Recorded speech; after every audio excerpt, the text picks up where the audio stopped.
ওয়ান্নাসি আজমাইন। রাসূল বলেন, নিজের জানের চাইতে যতক্ষণ পর্যন্ত নবীর মহব্বত বেশি না হবে ততক্ষণ পর্যন্ত একজন মানুষ পরিপূর্ণ মুমিন হতে পারবে না। তাহলে বোঝা গেল আমাদের জানের চাইতেও নবীর মহব্বত বেশি হওয়া লাগবে। এই কথাটার অর্থ কি?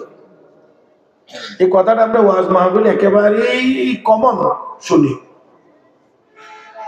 জানের চাইতে নবীর মহব্বত বেশি হওয়া লাগবে, এই কথাটার অর্থ কি? নবীর মহব্বত ঠিক রাখতে গেলে জান যায়, আর জান বাঁচাইতে গেলে নবীর মহব্বত ছুটে যায়। এমন যদি দুইটা জিনিস সামনাসামনি চলে আসে, জান রাখলে নবী রাখা যায় না, নবী রাখলে জান রাখা যায় না, এমন ক্ষেত্রে মুমিন নিজের জানের চাইতে প্রাধান্য দিয়ে নবীর মহব্বতকে ধরে রাখবে।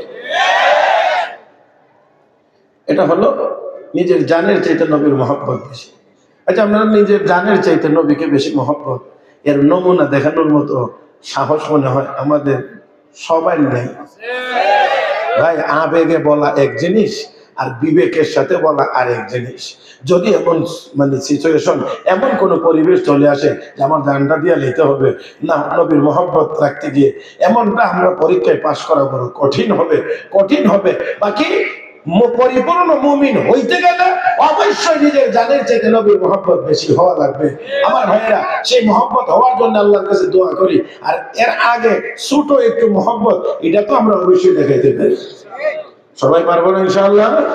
যার যার সামনে জায়গাটা পুরা করে বসলে এটাও নবীর মহব্বতের প্রমাণ বহন করে। দেখি তো এতটুকুর মাধ্যমে নবীর মহব্বত কে কে দেখাইতে পারেন। আল্লাহ তুমি সবাইকে তৌফিক দান করো। আবার দেখি একটু এতটুকু কাজের মাধ্যমে দেখি নবীর মহব্বত কে কে দেখাইতে পারেন। কেমনে?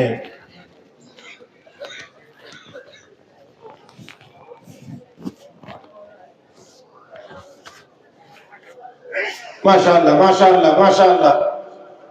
এই যে ভাইরা দাঁড়ায় রয়েছেন, আপনারা তো দাঁড়ায় থাকতেও কষ্ট হয়। এই কষ্টটা কেন করেন? জায়গা যেহেতু আছে, একটু কষ্ট করে এই দাঁড়ায় না থেকে একটু বসেই কষ্ট করে নেন। আল্লাহ আল্লাহ তুমি কবুল করো। যে আরো আছেন, আরো অনেক আছেন পিছনে, দয়া করে আপনারাও সামনের জায়গাগুলো পুরা করেন। দেখেন রাত্রে এখন কয়টা বাজে? 10টার উপরে। আপনারা তো বয়ান শুনতেছেন, কখন থেকে শুরু হয়েছে? জুমার পর থেকে শুরু হয়েছে কম বেশি। আর মোটামুটি ভাবে বেশিরভাগ শ্রোতা আসরের পরে, মাগরিবের পরে আসছেন। অনেক ওলামায়ে কেরামের বয়ান শুনছেন। আর একজন বক্তা উঠলে আর একজন বসলে এর মাঝখান দিয়ে কিছু শ্রোতা ফাঁকে দিয়া অনেকের একটু চা খাওয়া লাগে, অনেকের একটু পান খাওয়া লাগে, কারো আবার একটু টান টুনও আছে। কথা কয় না? হ্যাঁ, কি কোন আছে না? জি জি, আছে আছে, একটু টান আছে। এই জন্যও কিছু কিছু মানুষের একটু যাওয়া লাগে। যারা আপনারা যান নাই, আগে সামনে বসেছেন, তারা কি আবার 10-5 মিনিট পরে ওঠা শুরু করবেন? এমন যদি নিয়ত থাকে তাহলে আগেই গেলে ভালো, পরে উঠে আর মজলিসটা নষ্ট করে লাভ নেই, ছুটি আগেই দিয়ে দেন। আর যদি বসলেন তো দয়া করে আপনারা একটু মজবুতির সাথে বসেন, ধৈর্য হারা হবেন। এত লম্বা সময় বয়ান হবে না, তবে যতক্ষণ চলে একটু জিন্দা মানুষের মতো চালাইতে হবে ইনশাআল্লাহ। আল্লাহ সবাইকে তৌফিক দান করুন। আর একটু মহব্বতে বলি মাশাআল্লাহ। সওয়াবের দরকার তো আমাদের সবার নাই না আছে? সবার আছে না নাই?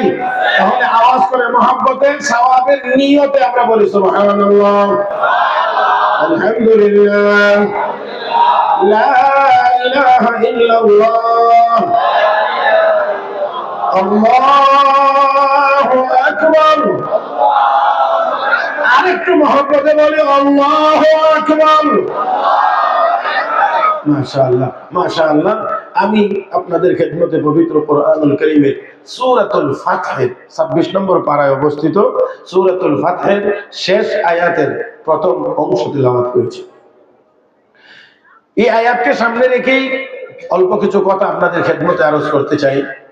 আয়াতের শুরুতেই আল্লাহ রাব্বুল আলামিন বলছেন মুহাম্মাদুর রাসূলুল্লাহ, মুহাম্মদ সাল্লাল্লাহু আলাইহি ওয়াসাল্লাম আল্লাহর রাসূল। কে বলেছেন? দুনিয়ার কেউ মানলেও তিনি রাসূল, না মানলেও তিনি রাসূল। যেহেতু ঘোষণা কে দিয়েছেন? বাকি কথা হলো একদম সহজ এবং সরল পরিষ্কার কথা, রসুলকে রসুল মানলে, রসুলের অনুসরণ অনুকরণ করলে দুনিয়াতেও সম্মান, আখিরাতেও সম্মান। আর না মানলে, অনুসরণ না করলে দুনিয়াতেও অপমান, আখিরাতেও অপমান। এখন কথা হলো, আল্লাহ রাব্বুল আলামিন এই যে বললেন মুহাম্মাদুর রাসূলুল্লাহ, মুহাম্মদ সাল্লাল্লাহু আলাইহি ওয়াসাল্লাম আল্লাহর রাসূল, এই কথাটা বলার একটা প্রেক্ষাপট আছে।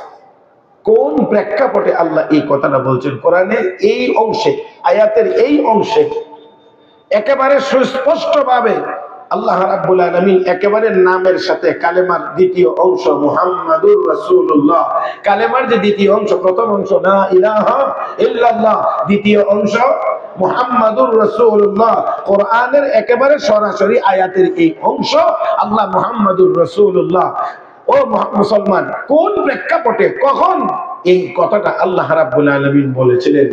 এই কথাটা যদি আমাদেরকে একটু বুঝতে হয়, তাহলে অবশ্যই আমাদেরকে একটু সামান্য সময়ের জন্য একটু পিছন থেকে আলোচনা করে আসতে হবে। আমরা একটু খেয়াল করব, আমার আপনার নবীর নবুয়তি জীবন ছিল 23 বছর। কয় বছর? 23 বছর। মক্কায় 13 বছর, মদিনায় 10 বছর। মক্কার 13 বছর জীবনই ছিল নির্যাতন সহ্য করার জীবন। একতরফা নবী এবং নবীর সাহাবীরা নির্যাতন সহ্য করেছিলেন শুধুমাত্র লা ইলাহা ইল্লাল্লাহ দাওয়াত দেওয়ার কারণে, আর এই কালেমার দাওয়াত গ্রহণ করার কারণে। তাহলে বোঝা গেল নবী কালেমার দাওয়াত দেওয়ার কারণে মক্কার কাফির বেঈমানেরা নির্যাতন করেছে, সাহাবীরা কালেমা গ্রহণ করার কারণে তারা নির্যাতিত হয়েছেন। মুসলমান, তাহলে বুঝতে হবে এই কালেমা যতদিন থাকবে, কালেমা ওয়ালা যতদিন থাকবে, এই কালেমার আওয়াজ আর দাওয়াত যতদিন থাকবে, এই কালেমার মাহফিল যতদিন থাকবে, এই কালেমার মাদ্রাসা যতদিন পর্যন্ত থাকবে, এই কালেমা বলনেওয়ালা মুসলমান যতদিন থাকবে, ততদিন ওই আবু জাহেল, আবুল হাবদের নাতি-পুতিরা আমাদেরও দুশমন আর শত্রু হয়ে থাকবে। মাশাআল্লাহ। এ বাবা, কষ্ট হবে না তো? সব মিলাইয়া যদি ঘন্টাখানেক হয়েই যায়, বেশি অসুবিধা হবে? হ্যাঁ, আল্লাহ কবুল করুন, আল্লাহ কবুল করুন, আল্লাহ কবুল করুন। আমার পরে কে বয়ান করবেন? হ্যাঁ, এই বাবা, আমার পরে কেউ নাই। যাক, মোটামুটি একটা জিনিস থেকে পাচ্ছি, আমার আর ঠেলই না কেউ নেই। কথা ঠিক না? এবার আমি যে দূর করলাম, এই হইলো আরেক কথা। বাকি কথা হইলো এই টেনশন আর নাই যে আরেকজনে ধাক্কাইব, আই হিসাব গেছে, এটা ভালো হয়েছে। কথা কয় না হইলে খালি তাকে দেখতাম কোন সময় করে, ওই আরেকবার খালি মানে কাছে ঘুরতো আর মানে বুঝাইতো যে আমরা তাড়াতাড়ি শেষ করেন, আরেকজন আইতেছে। তো এই ঝামেলা থেকে মুক্ত হয়ে গেলাম, তাই না? আলহামদুলিল্লাহ, এই দিক থেকে ভালোই হয়েছে, খারাপ না। বাকি আসেন, কথা হলো আমার আপনার নবী এই 23 বছরের প্রথম 13 বছর মক্কায় ছিলেন একতরফা নির্যাতিত। 13 বছর পরে নবী যখন মদিনায় গিয়েছিলেন, তারপরেও যখন এই জালেমরা নবীর উপরে হামলা করার জন্য গেছে, তখন আল্লাহর পক্ষ থেকে অনুমতি এসেছে, উযিনা লিল্লাযীনা ইউকাতালুনা বিআন্নাহুম যুলিমু ওয়া ইন্নাল্লাহা আলা নাসরিহিম লাকাদির। হাবিব, এখন আর একতরফা মার খাবেন না, কেউ মারতে আইলে পাল্টা হামলা করার অনুমতি আমি আল্লাহ আপনাকে দান করলাম। সেই অনুমতি এখনো নাই না আছে? তাহলে আমরাও বলতে পারি অবশ্যই ফিলিস্তিনের একজন মুসলমানকে যদি বর্বর ইসরায়েলিরা অন্যায়ভাবে হত্যা করে, তাহলে পূর্ণ অধিকার আছে ফিলিস্তিনের মুসলমানের একটা ইহুদির বাচ্চাকে হত্যা করা। আত্মরক্ষার অধিকার সবারই আছে। এই ইউরোপ আমেরিকানরা এই ইসরায়েলকে শক্তি যোগায় কথা বলে, তাদের আত্মরক্ষার অধিকার আছে, আত্মরক্ষার অধিকার আছে। এই জন্য নির্বিচারে ফিলিস্তিনের মুসলমানদেরকে হত্যার লাইসেন্স দেওয়া হয়। আমরাও বলি ফিলিস্তিনের মুসলমানদের অধিকার আছে।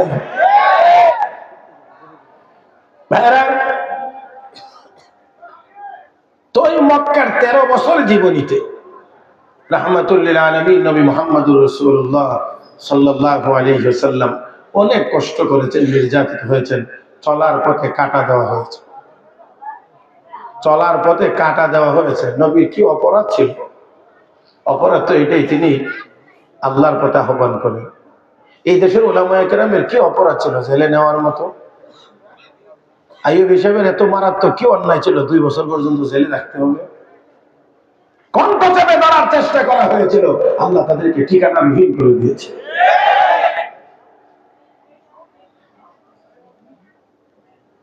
বিশ্বনবী রাহমাতুল্লিল আলামিনের চলার পথে কাটা। নবী রাস্তায় বের হইলে অশৃঙ্খল পোলাপানদেরকে লাগাইয়া দিত, আর তারা গিয়া বলতো পাগল পাগল পাগল, আর বলে বলে ছোট ছোট ওই বাচ্চারা পর্যন্ত নবীকে পাথর মারত।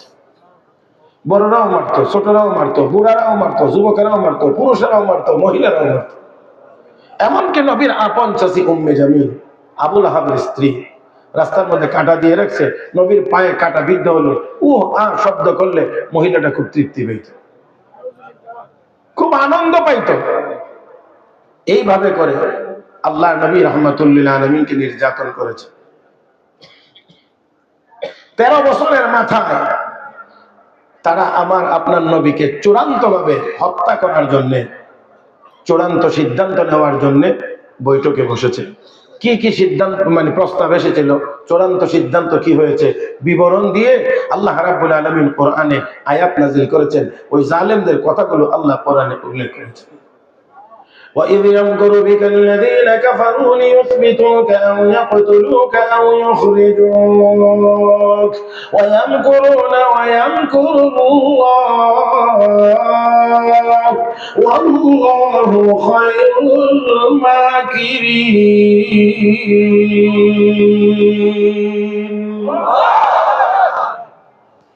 বললেন যদি সব জবানে বলেন তো দেখি, আল্লাহু আকবার, যেহেতু বললেন তো সব জবানে একবার বলেন দেখি। এখন এর আওয়াজটা কি শয়তানের গায়ে একটু শক্তভাবে লাগছে না? এটা মারলে তো সবার আগে শয়তানের গায়ে লাগে, তো এটা আস্তে মারেন কেন? যদি বললেন তাহলে একটু আওয়াজ করে বললেন, যাতে শয়তানের গায়ে লাগলে যেন কথা কচ্ছে। আমার বন্ধুরা, আল্লাহ রাব্বুল আলামিন জানায় দিলেন প্রস্তাব অনেকগুলো। চূড়ান্ত প্রস্তাব দিয়েছিল মিস্টার আবু জাহেল, আজকের রাত্রিতেই মুহাম্মদকে হত্যা করে ফেলা হবে।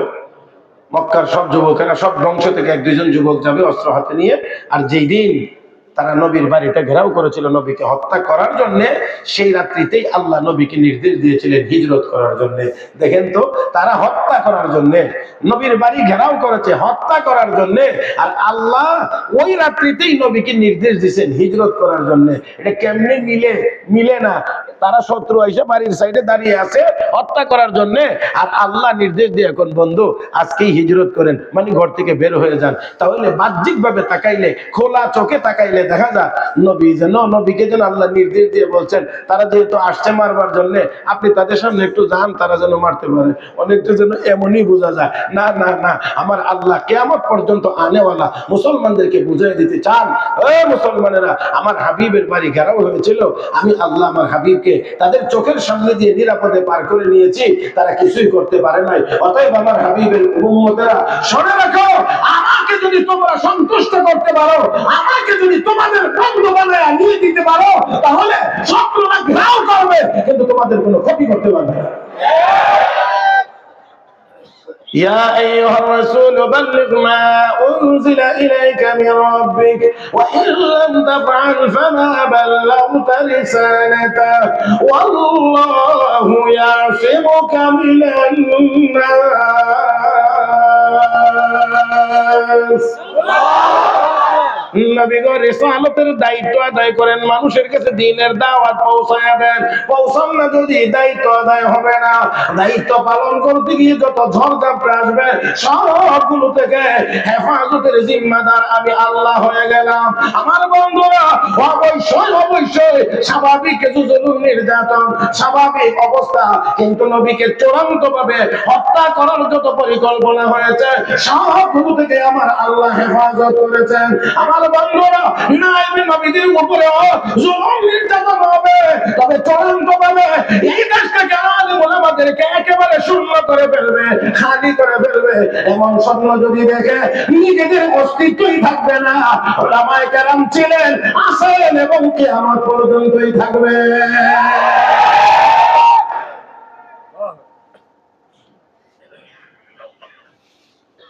হেফাজতের জিম্মাদার আল্লাহ। নবীকে আল্লাহ নিরাপদে বের করে নিলেন।